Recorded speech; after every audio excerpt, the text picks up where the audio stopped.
Hi, this is Pearson Edexcel Functional Skills Maths Level 1. We've got past paper 4 and we're starting on the non-calculator section.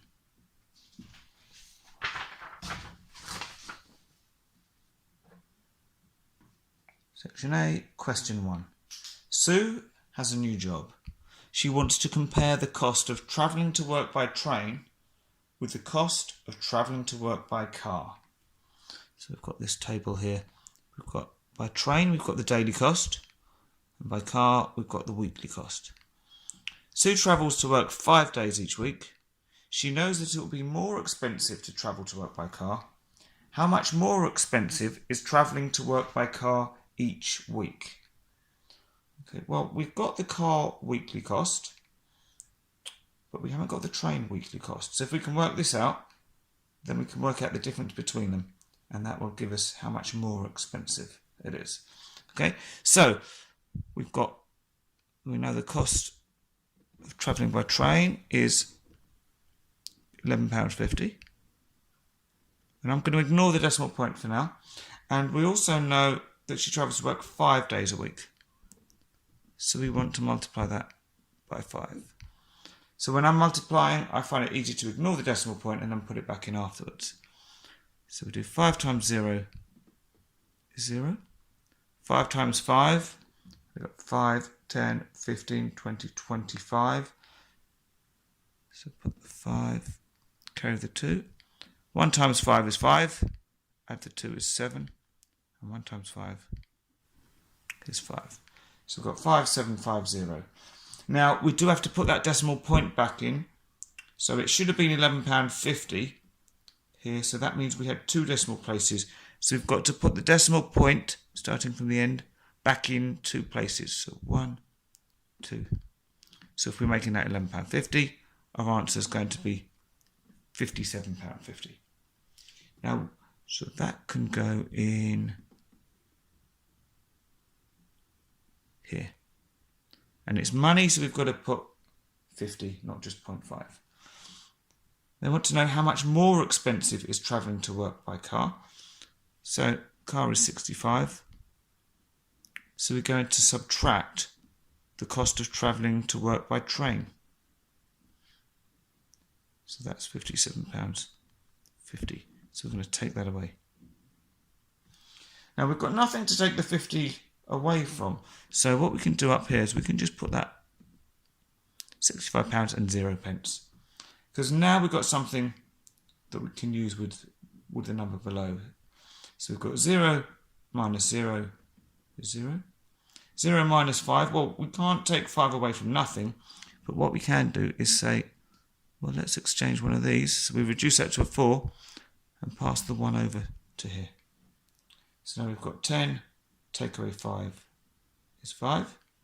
Bring the decimal point down. 4, take away 7. Well, we can't do that because 7 is more than 4. So we're going to do something similar. We're going to reduce the 6 to a 5. So sort of exchanging 1 or borrowing 1, passing it over here to make it 14.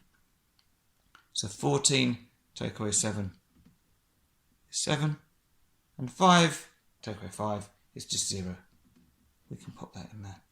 So our final answer is going to be £7.50.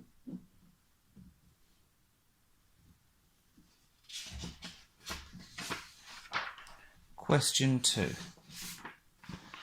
Use a common fraction to work out an estimate for 73% of 120. Right, so a common fraction. So that just means something that we might be sort of easily familiar with. Well, 73%, if I think of my sort of fractions and percentages that I know, well, 73% is approximately equal to 75%. Now, some of the percentages and fractions I know, well, I know that a half is 50%. I know that a quarter is 25%. And I know that 3/4, so 3 lots of this, is 75%. So we've said that because they've said estimate, so that means we need to round something. So we've rounded to 73% to 75%. And now we can say, well, if it's 75%, that is equal to 3/4. Okay. So we've got a fraction. We want this fraction of 120. So we can put 3/4 of 120 is the same as 3/4 times 120. Well, if we want 3/4, let's work out 1/4. So 1/4 of 120. Well, let's do this using the bus stop method. 120 divided by 4. So 4 into 1 doesn't go. 4 into 12, we've got 4, 8, 12, that's 3 times. And 4 into 0, that's 0. So we've got 1/4 of 120 is 30. We want 3/4. So we want 3 lots of 30. Well, we can ignore the 0 and say 3 times 3 is 9, and then add the 0 on afterwards. And that's our answer.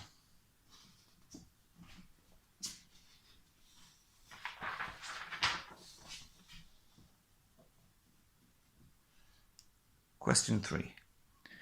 Evie needs to make 200 scones, or scones, depending on how you want to pronounce it.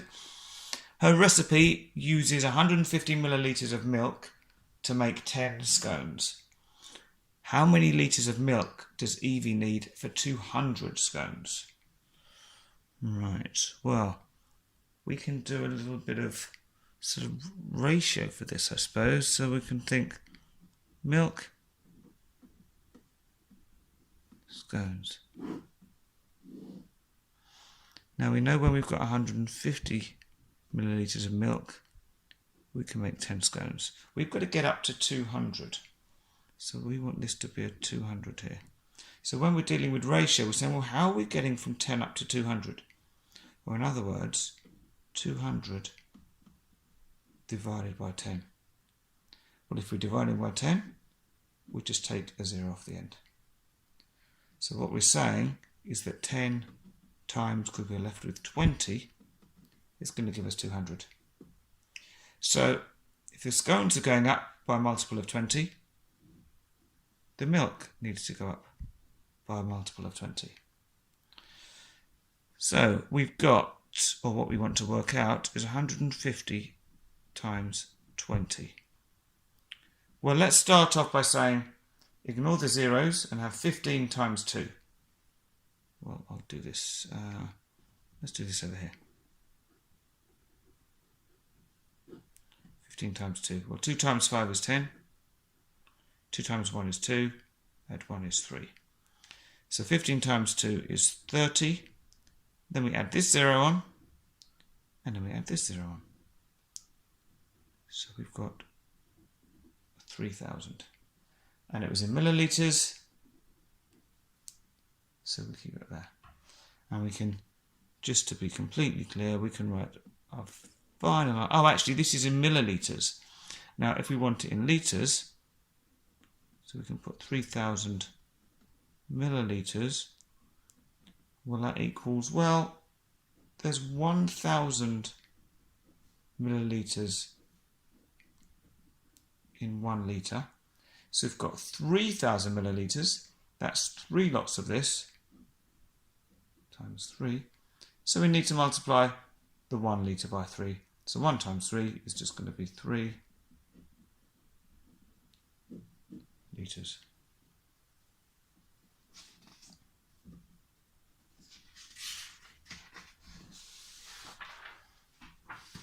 Question 4. Fred makes solid pyramids. The height of each pyramid is 9 centimetres. So that's going to be this distance straight up here. The base of each pyramid is in the shape of a square. So that's here. And they've shown us a square here with side length 6 centimetres.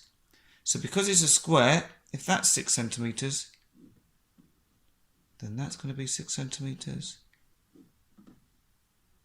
That's going to be 6 centimetres. And that's going to be 6 centimetres. Okay.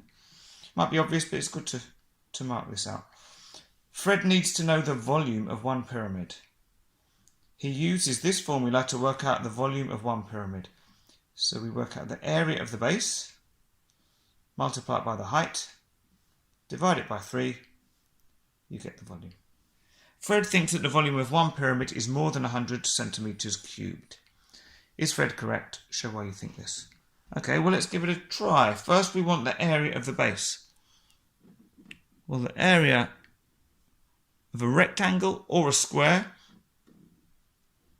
is length times width. It's just that with a square, the length and the width are the same. So we're going to have 6 times 6. So that's 6, 12, 18, 24, 30, 36. So it's 36, and that's going to be centimetres squared. So we've got the area. So we want 36 times the height. And they told us that the height was 9 centimetres. So we want 36 times 9. Okay, well, let's do this over at the side. 36 times 9. Well, let's start with 6 times 9. 9, 18, 27, 36, 45, 54. So put the 4 and carry the 5. And then 3 times 9. 9, 18, 27. Add on the 5. That gives us 32. So we get, this is equal to 324. So we've had the base, which was 36, times 9, which was giving us 324. Now we've got to divide it by 3. Okay, so we're going to say 3 into 324. Well, 3 goes into 3 once. 3, does it go into 2? No, it doesn't. So we carry the 2 over. So we say, how many times does 3 go into 24? 3, 6, 9, 12, 15, 18, 21, 24. That's 8 times. So that gives us 108. And that is our volume. So volume is 108. And that's going to be centimetres cubed. Now, the actual question said, Fred thinks the volume is more than 100 centimetres. Is Fred correct? Well, 108 is more than 100, so yes, Fred is correct. And that's the end of the non-calculator section.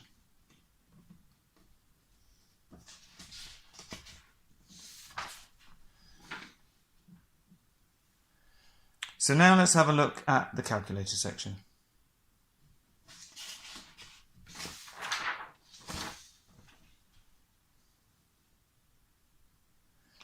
So section B, question 1. Mia has a job interview at 9:20 a.m. When Mia wakes up, she will need 1 3/4 hours to get ready and 25 minutes to walk to the interview. What is the latest time Mia needs to wake up? Right, so we sort of need to work backwards. So, 2 ways you could do this. You could take these times off of here, and that'll get us back to the latest time she can wake up. Or we could add these together first and then take them all off in one go. What should we do?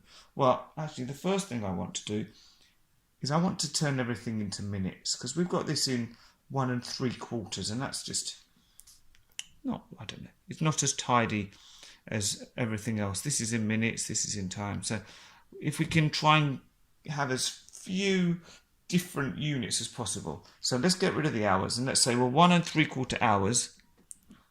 Well, 1 hour, or let's keep it as 1 hour, but the 3/4 of an hour Well, I know that a quarter of an hour is 15 minutes. And if you wanted to check that, you could do 60 divided by 4. Okay, but I think most people will know that a quarter of an hour is 15 minutes. So if we've got 3/4 of an hour, we want 3 lots of 15. In fact, we could do this with the calculator, and we're going to get 45 minutes. So we've got 1 hour and 45 minutes. Okay, so that's probably, we can keep that as it is actually. So we're going to start with 9:20.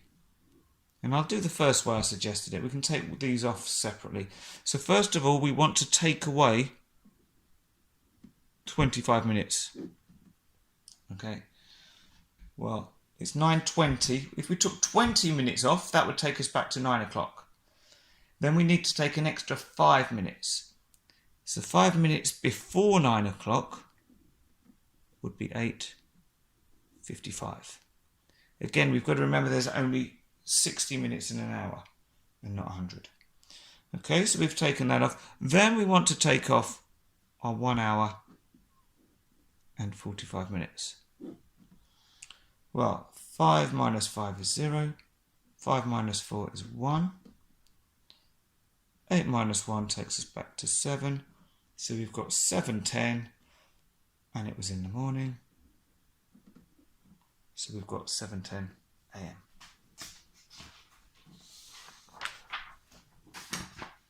Question 2.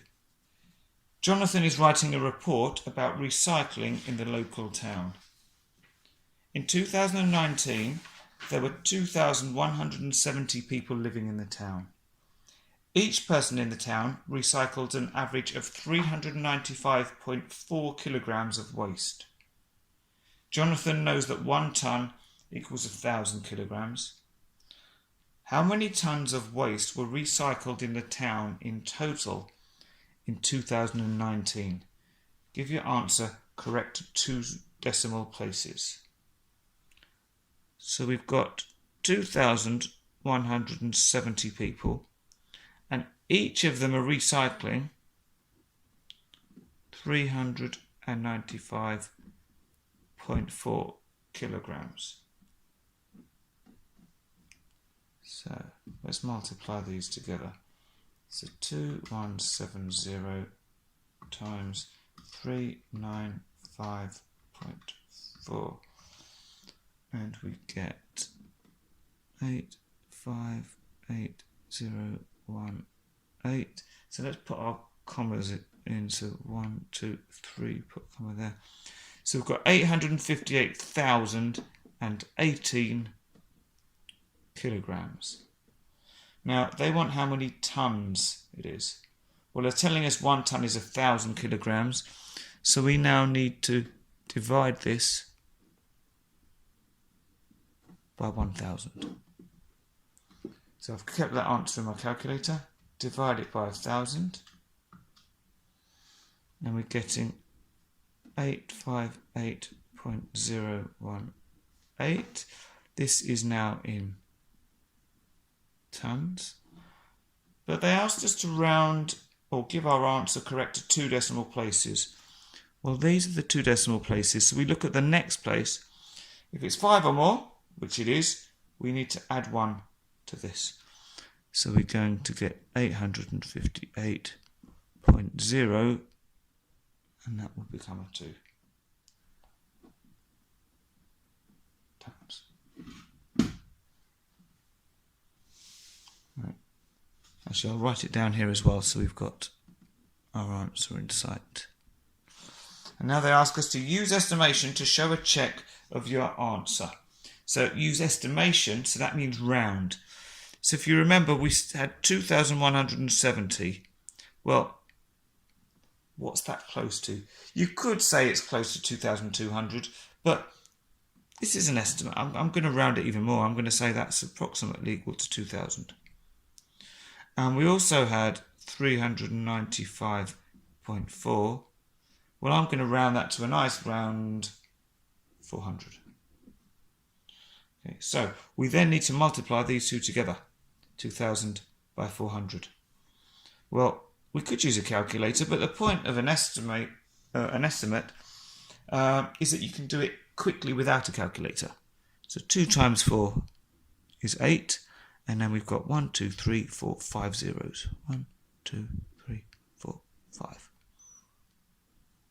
Okay, and we get 800,000 kilograms. We still need to divide it by 1,000, which means we just chop off 3 zeros, and we get 800 tons, which is reasonably close to 858.02. So feel free to use your calculator for this bit and this bit here, the multiply and the divide. But the important thing is that we're estimating, so we've got to round these numbers. Say if you want to round it to 2,200 and round this to just 395, that's still okay. You're still doing some rounding, but you might as well make life as easy as possible for you. So round it to big, easy to calculate numbers, 2,400.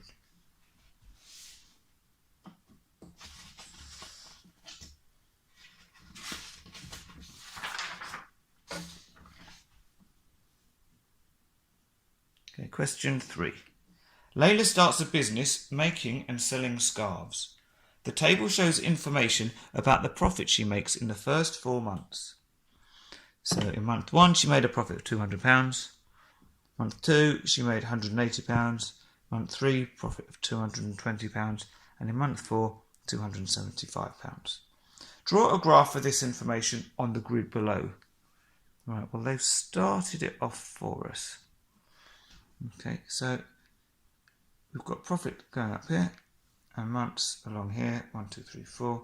So we don't have to do anything here. Now up here we do, because they've only started the profit. We need it to go up, and we need it to go up at least as high as the biggest number. So 275.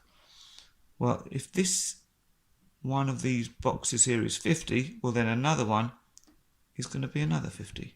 So that would be 100. So another box would be 150. Another box would be 200. Another box would be 250. Now we could stop there, but this number is bigger, so we want to be at least as big as this. So let's go another box. Another 50 would take us up to 300. Well, that's now bigger than all of these, so we can stop there. Okay. So we've got the profit, we've got the months. You could do a bar chart if you wanted on here, but when you've got time or some sort of duration or time going along here, it's sometimes quite nice to do a line graph instead. Although you could get away with a bar graph, but I'm going to do a line graph, nice and easy to plot. So for month 1, we've got a value of 200. For month 2, we've got 180. So here's month 2. 150. We've got 5 boxes here, so 50 divided by 5 is 10. So each of these little boxes must be worth 10. So that'd be 160, 170, 180 would be there. And we can just check that'd be 190 and 200, which is correct. So month 3 we want 220. Well, here's 200. So 210, 220 there. And in month 4, 275. So this is 250, 260, 270, 280 to 275 will be halfway between the two. Now with a line graph, we need to connect our points with a ruler. So we're always going, oh well, it doesn't matter if I draw it that way, but really the idea is we're going from left to right. So let me draw it from left to right, because we're going in the direction of time. So we're month 1 to month 2 to month 3, and then up to month 4. Okay. Now the only thing that's missing is a title. So let's put, we'll call this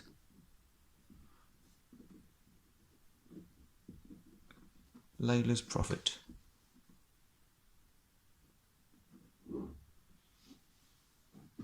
And we got everything we need.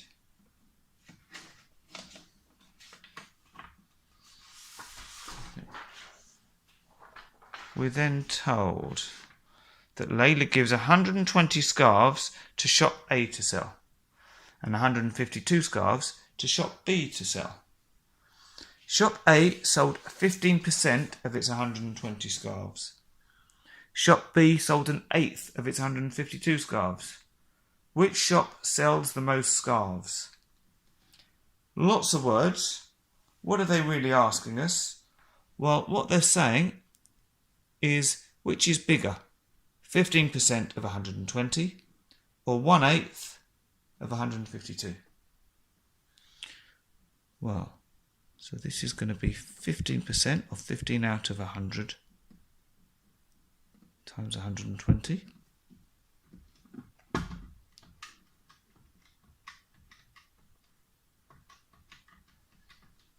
Which gives us 18.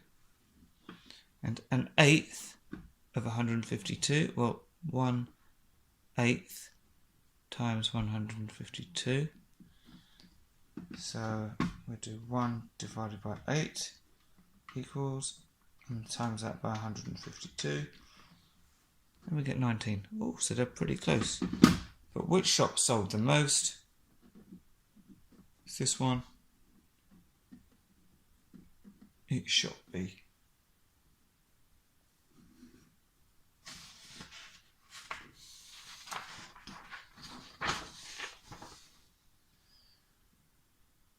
Question 4. On Monday, Selma has £202.69 in her bank account. Selma needs to pay a bill of £465.20 from the account on Wednesday. She will pay some money into the account on Tuesday so that there is enough money in the account to pay the bill and £10 left in the account after the bill has been paid. No other payments occur. How much money does Selma pay into the account on Tuesday? Well, first of all, let's work out how much she needs to make sure she can cover the bill. So we're going to have £465.20. That's what she needs to pay. She's already got £202.69. So let's take that away. So 465.20 minus 202.69, and that gives us £262.51. So if she paid that in, she'd have exactly what she needs to pay off the bill. But she wants to have £10 left in the account, so she's going to have to pay an extra £10. Well, we can use the calculator, or we can say, well, 262 is going to go up to £272.51.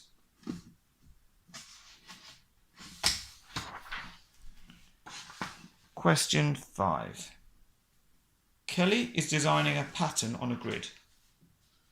The pattern must cover all the grid, use only black squares and white squares, and have exactly 2 lines of symmetry.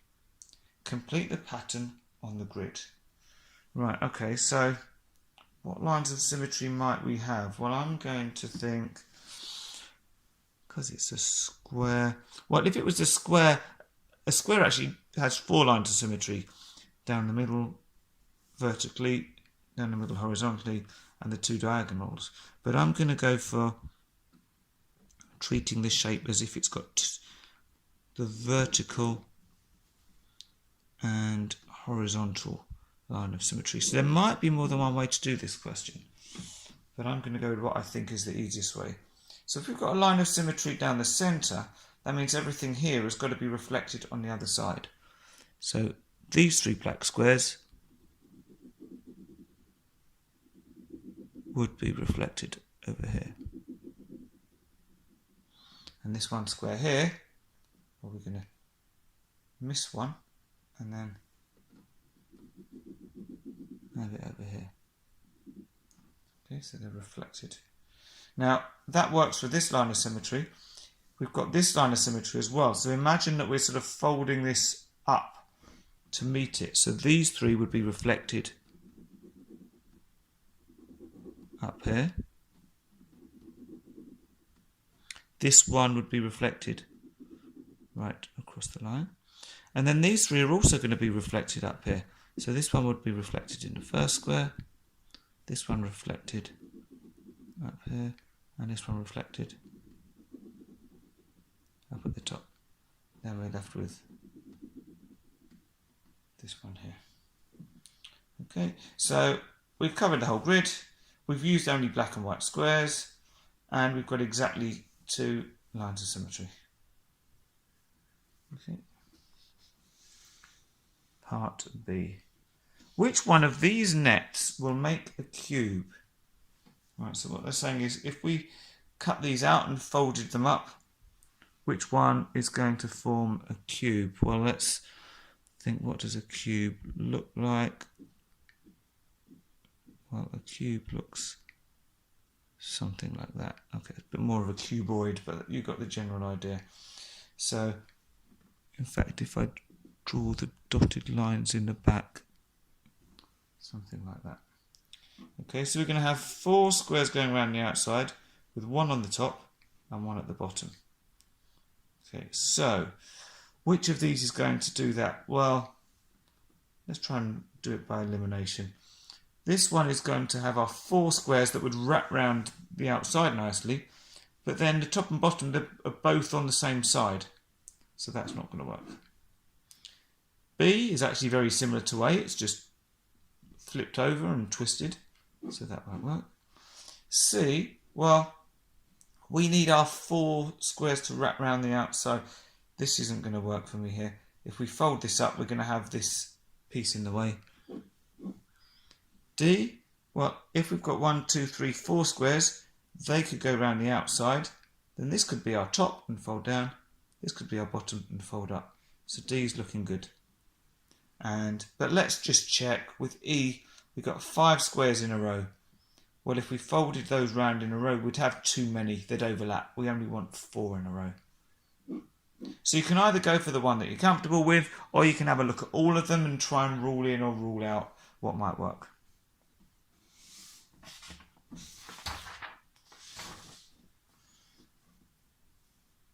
Okay, question 6. Carl is running a charity race. Here is a map for part of the route. Okay, so we've got the start here. We've got north map marked on the map, and he's going to run this way to the drink stop. Okay.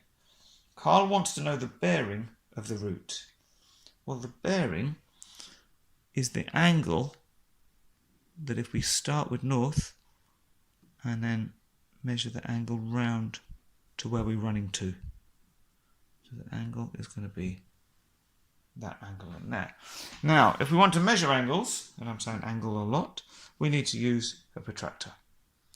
Okay, so you can't do it without a protractor, so you need to have one of these. So what we do is we find the crosshairs here, and we need to put it right at the centre of the angle we're measuring. Then we're going to need to line up the bottom with either the north or this line. I'm going to do it both ways and hopefully show you that you get the same answer. So if we put it here, this is our starting line and this is on 0. So we're going to read round until we get to the next line. So what are we going to have? So 10, 20, 30, 40, 50, 60, 70. This is a line we're interested in, and you can see it's crossing it exactly halfway between 70 and 80. So that's going to be 75 degrees. Now, just to show you that we can measure from either line. So if we wanted to measure from this line instead, it's the angle we want. So we've got to have the protractor inside. We're measuring the inside of the angle. Line the crosshairs on there, but now we've got the bottom line lined up with this line here, and because it's this angle we've got to go this way. So instead of using the outside numbers, we're using the inside numbers because we always want to start from 0. 0, 10, 20, 30, 40, 50, 60, 70. Well, we can't see exactly where it is. In fact, if we want to do this properly, what I'd say is use a ruler and extend that line up. So now when we come to measure it, remember we're on the inside, 0, 10, 20, 30, 40, 50, 60, 70. The line we want is halfway between 70 and 80, so again, 75 degrees. So it doesn't matter which line you're measuring from, you're going to get the same angle.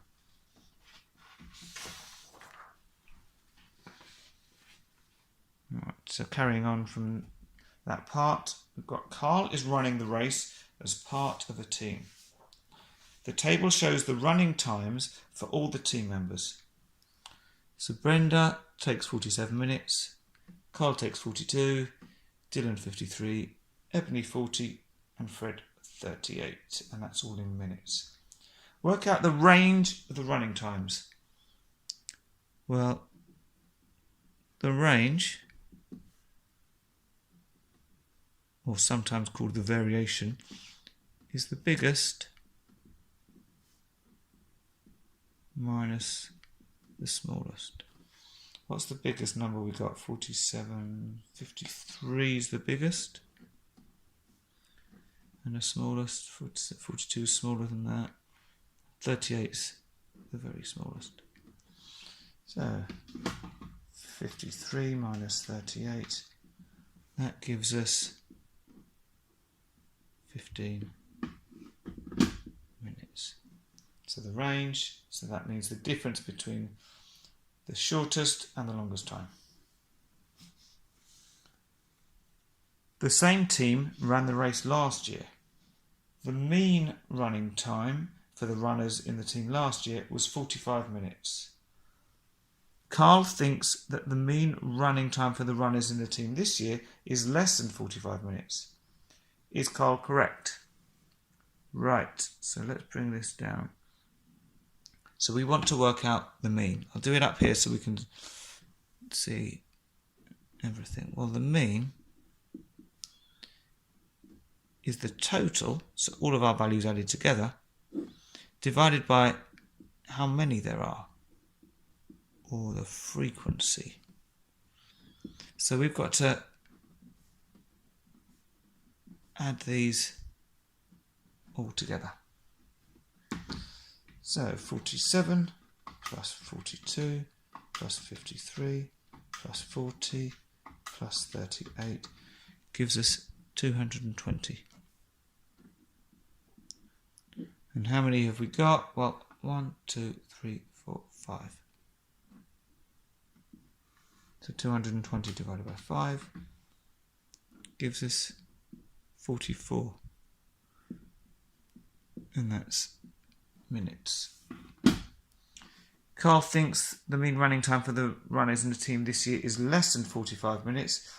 Well, 45 certainly is, well, let's put 44 is less than 45. Is Carl correct? Yes, he is.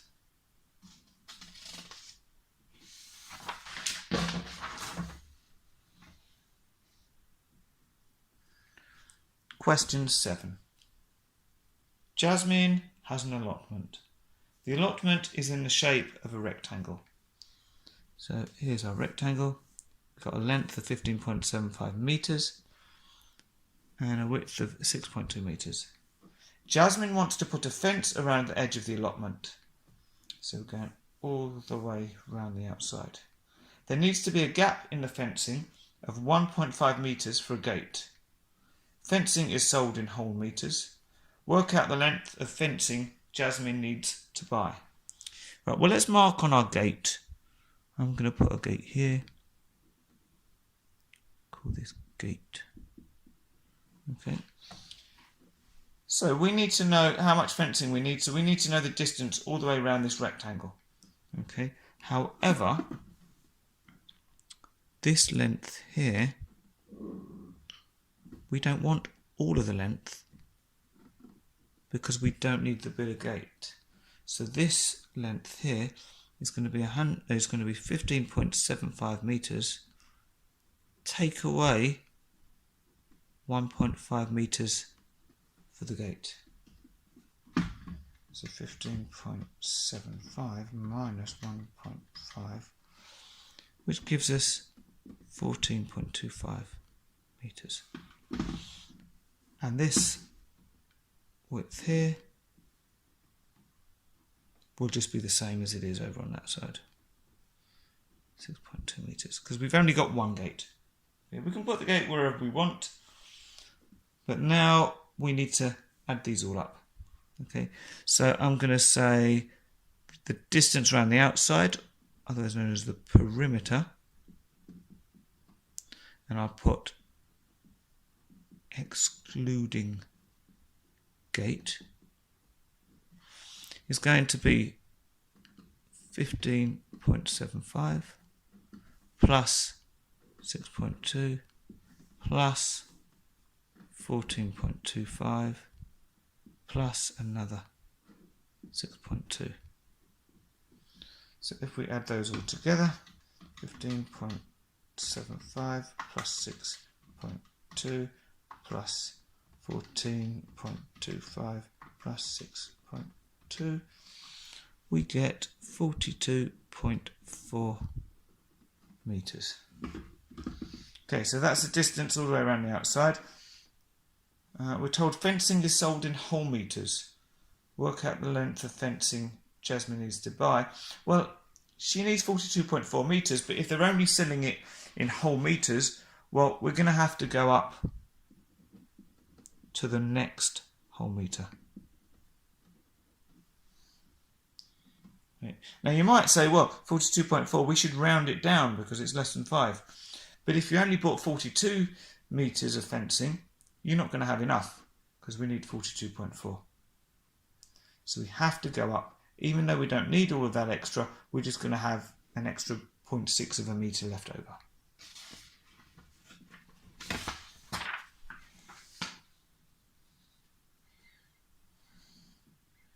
Okay. Question 8. Samir is planning a new kitchen. He has this diagram of one of the walls. So it looks like we've got this key here. 1 centimetre on the diagram represents 40 centimetres on the wall. And we're told this is a kitchen cabinet. So we've got some high kitchen cabinets, some low kitchen cabinets, and a big fridge in this space. The diagram shows the space for a fridge. Okay, and we've got Samir has these fridges to choose from. So we've got fridge A, B, C and D, and we've got their widths and their height. Samir wants to buy the largest fridge possible to fit in this space. Which fridge should Samir choose? Right, now, the first thing to note on this question is that to work out how much space we've got, we need to measure. We need to use our ruler. However, because this has been printed out, this isn't the full size that you would have had in the exam. Okay, so if I measure this on here, it's not going to be exactly what we would have in real life. So that might sound a bit confusing, but what I'm telling you is that on here, if we were measuring this out on full size paper, you would actually get 4.5 centimeters. Excuse me. Okay, you need to trust me on that one. And you would also get that this distance here is 2 centimeters. Yeah, you're not going to be able to replicate it because we can only print out these papers which have got this extra margin in there. Okay, so trust me that if you had this in the exam and you measured, you would have 4.5 centimeters that way and 2 centimeters that way. Right, so what we then need to do is say, okay, well, let's work out what space we've got.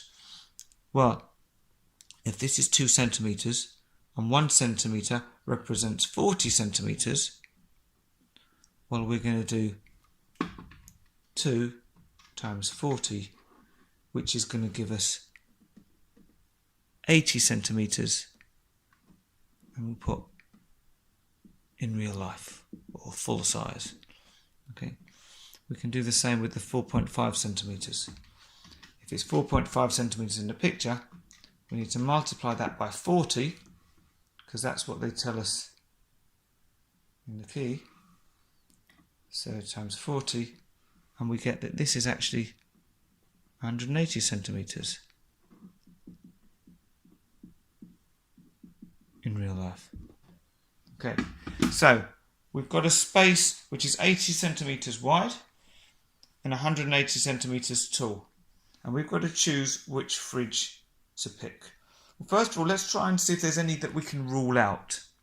Okay, so it's got to be no more than 80 centimetres wide. Well, this one would work, this would work, this would work. D wouldn't, because it's more than 80 centimetres, so we rule it out. Doesn't matter what the height is, because it's too wide. It's not going to fit. Now let's look at the height.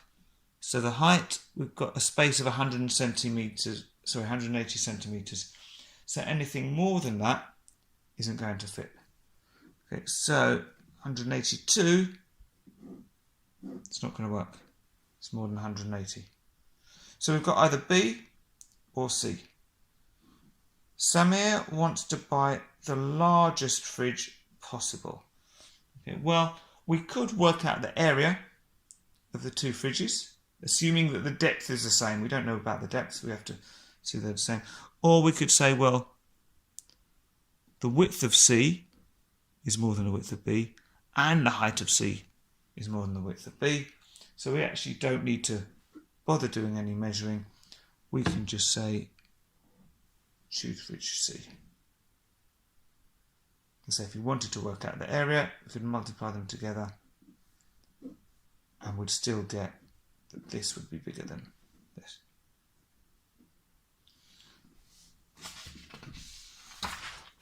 Right, question 9. Rita wants to buy an oak shelf from a shop. The normal price of the shelf is £170. The shop has this offer: 45% off the normal price. Rita will use this offer. She has a budget of £100 to buy the shelf. Can Rita buy the shelf? Okay, well, she wants to see if she's got enough money. Well, let's work out how much this is with this reduction. So 45% off. So what we can do is we can work out 45%. So 45 out of 100 times 170.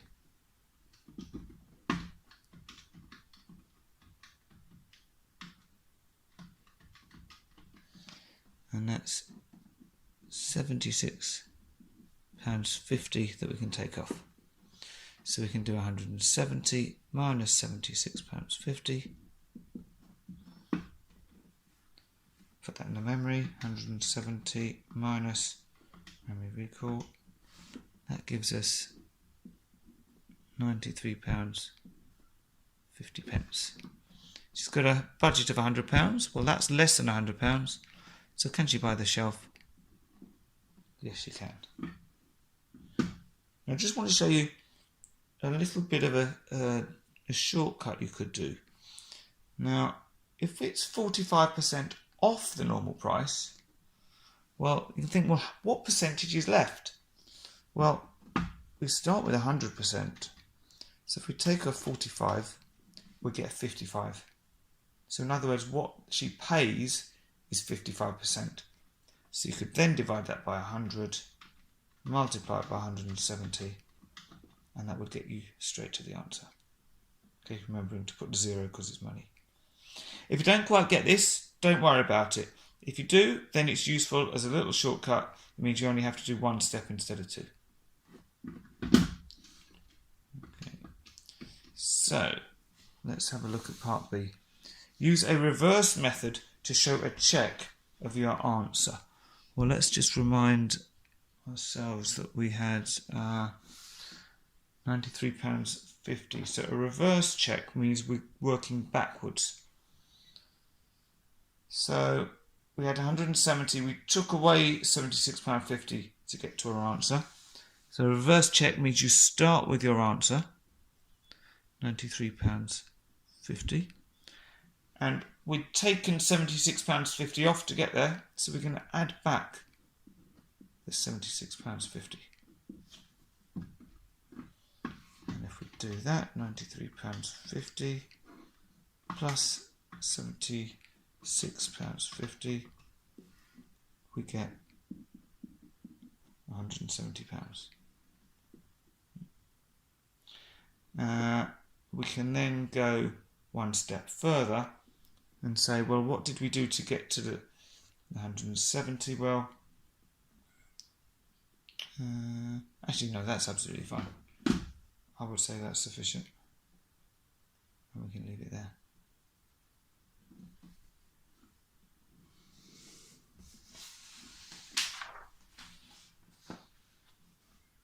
Question 10. Tom rolls an ordinary fair dice. When I say fair dice, they just mean it's got the same chance of landing on any of the numbers. Okay, and if you remember with a dice, it's a cube, so we've got 6 sides. We've got the numbers 1, 2, 3, 4, 5 and 6. Mark with a cross, X, on the scale, the probability that Tom rolls an even number. Okay, well, we've got 1, 2, 3, 4, 5 or 6. So if we think of it as a probability, it's out of 6. Now, how many of these are even? Well, 2's even, 4's even, and 6 is even. So it's 3 out of 6. Or the same as 1/2. Because 3 goes into 3 once, 3 goes into 6 twice. Well, if this is 0, this is 1, half's going to be in the middle. So we can put our cross there.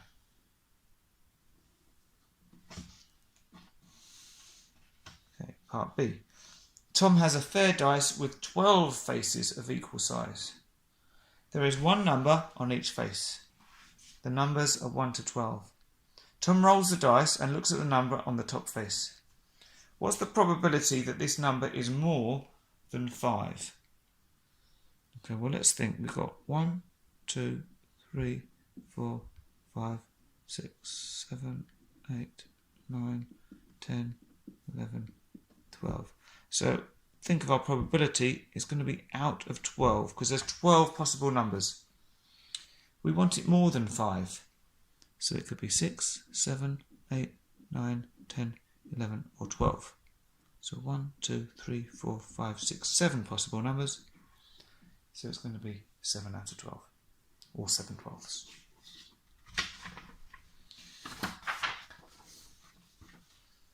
And last question. Georgia is an office manager. The office floor is in the shape of a rectangle. The diagram shows the floor space of the office. So we've got 21 metres across, 15.5 metres down. A total of 65 people work in the office. Each person needs at least 4 metres squared of floor space to work in. Georgia wants to increase the number of people working in the office by 20%. She thinks that each person will still have at least 4 metres squared of floor space to work in. Is Georgia correct? Show why you think this. I'm just going to move this up so that we can see we've got 5 marks here. So usually every mark is a step. So you've got to do one thing to get 1 mark. Usually, sort of approximately. So what have we got to do here? Well, they're talking about floor space. So this is going to be an area question. Okay. So we're going to need to work out the area of the office. We're then going to need to work out, I suppose we can work out how many people we could fit in that office by dividing it by 4. And then compare it to the number of people Georgia thinks will fit in there. Well, at the moment we've got 65. She thinks they can increase it by 20%. So we want to work out 20% of 65 add it on to 65, and then compare it to the number we've got from the first bit. Okay, don't worry if you don't remember all of that. Let's have a look. So let's start off by saying, what is the area of this space? So the area is going to be 21 times 15.5.